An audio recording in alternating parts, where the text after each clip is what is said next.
Check.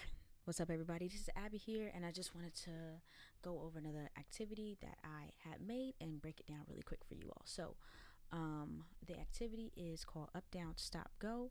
And it is just a simple activity that you can do in school, online. I love it. It's just simple commands. So, pretty much, what your instructions are is for Up, Down, Stop, Go is just having the kids, when you say up, jump up, they're just jumping up. And so what I did here, this is a slide. I'll go over that in a moment, but let me explain the game to you really quick first. So you tell the kids, jump up. This is once again for in person or online. If you want to use the video as a resource, you're more than welcome to. But when I'm not online, I like using my commands and also allowing students to have fun with it. So when I say up, jump up. Okay. And then when I say down, they can touch the ground, touch the toes, or they can get into a squat position, whatever. Down. And then when I say stop, they need to freeze. Okay. If they were moving, they just need to freeze, make a little funny face, make a pose, freeze, or like statue, and then go run in place. So if you have a large space where they can actually run around, they can do that. So you're just saying the commands over and over and over again. So that's just the basic up, down, stop, go game. When I say up, jump up. When I say down, touch your toes. When I say stop, you stop. And when I say go, you go. So really quick explanation for that game, but then also if you need to modify it for different age groups, you can change the direction. So maybe you can do things and say opposite. So when you say up, that means they need to go down. When you say stop, that means they need to run. Okay, or go, or speed walk. You can add some other commands, but you're practicing. It's a great game to play in the beginning of the year to practice, listening to commands and being able to stop and start and be able to have their spatial awareness and listening skills checked on.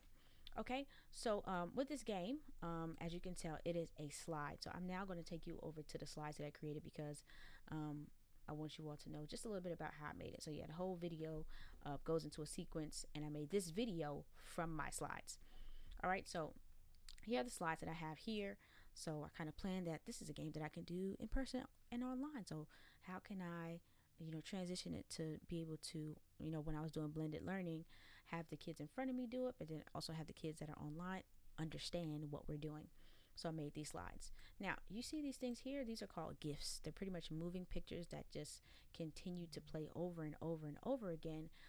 And they're wonderful for me for demonstrations and things like that. So I don't have to continue to demonstrate different moves or actions that I want the kids to do.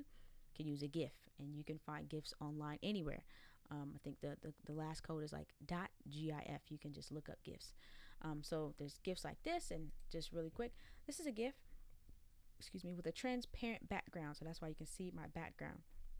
I love these kind, but in this particular situation, I just needed to find what I needed to and keep it moving. Okay.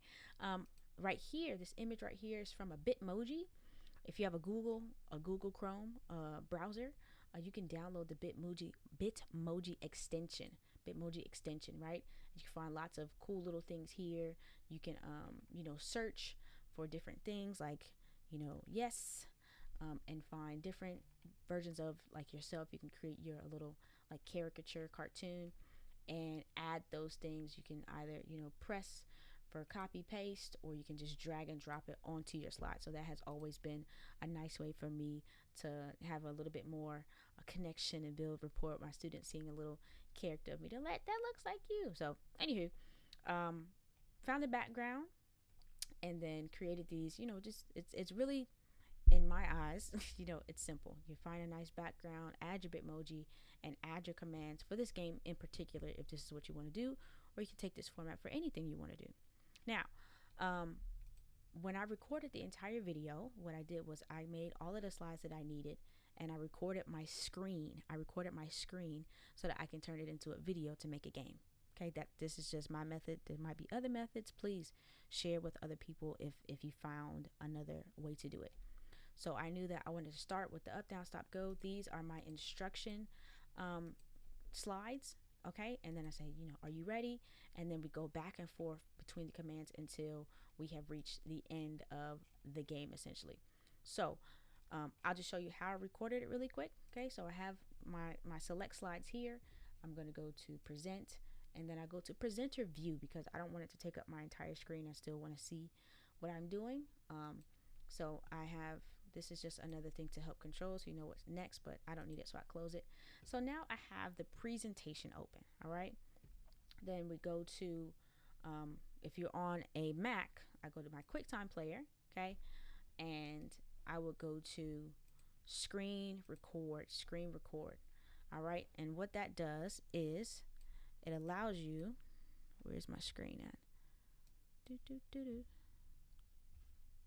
My apologies. I can't move my screen. I don't know why. Do, do, do. Come on. Select it went. I don't know where it went. Sorry, guys. Oh, this. Okay, that took a picture. Fail. Anywho, technology will do it at once, won't it? Okay, let's see.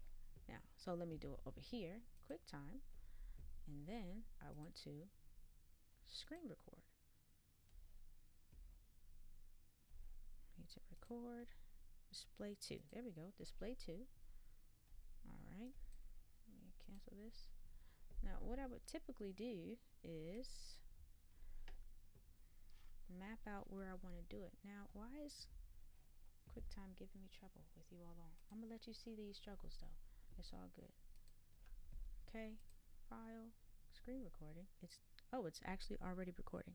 Stop, because I want to record a portion of my screen. Okay. So I'll stop recording. These are just the growing pains of technology, but it's all good. You all will be just fine. Okay. File. Screen recording. Okay. My options over here are to, I'm sorry I can't show you guys this right now.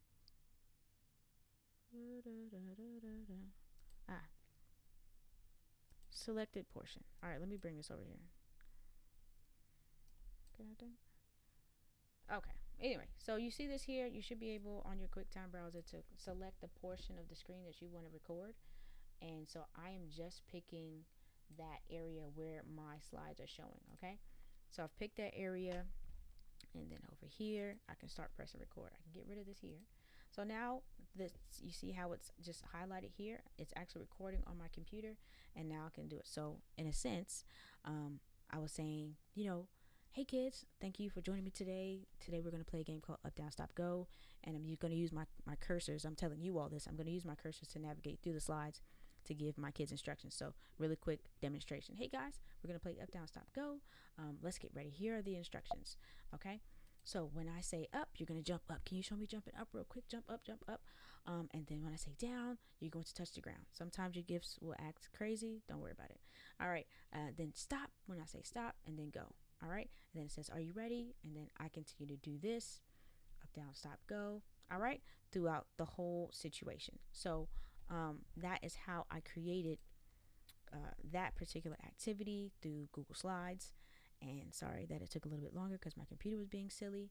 But if you have any other questions, let me know. Be happy to help show you some of the other tricks if you're navigating through some technical difficulties. But I think this is a great way to either lead you in your lesson.